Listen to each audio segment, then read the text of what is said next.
แนวกินลูลาปันใดกระสู่แนวกินเก่าๆของอีพออีแม่เฮาบ่ได้ดอกแนวกินตามธรรมชาติหลายอย่างหลายแนวเพิ่นก็หามาเฮ็ดมาปรุงให้กินได้หลายเมนูอาหารเลิศหรูระดับขึ้นห่างส่งข้ามน้ำข้ามทะเลข้ามประเทศสุดท้ายมันก็ยังสู่แนวกินบ้านๆแนวกินเก่าก่อนที่เพิ่นพากินบ่ได้จักเทื่อแนวกินของบ้านเฮามันมีอยู่สุหม่องสุบอนสิขึ้นเขาลงห้วยในป่าในทงไห้ทงนาไทบ้านก็หามาอยากมากินกันได้ทุกฤดูกาลยามงานบุญงานหับแขกเพิ่นก็พากันเฮ็ดแนวกินบ้านเฮาต้อนรับพี่รับน้องแนวกินบ้านๆหลายอย่างกลายเป็นเมนูร้านอาหารแห่งร่วมกันกินแห่งแซ่บหลายแนวกินหลายอย่างก็กลายเป็นแนวกินโฮมคนเอิ้นหมู่เอิ้นพวกมากินแนวกินหลากหลายอย่างกลายเป็นหน้าตาภาพแทนวิถีชีวิตของไทยบ้านเฮา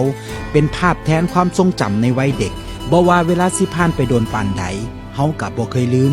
มักคนละอย่างต่างคนละพื้นที่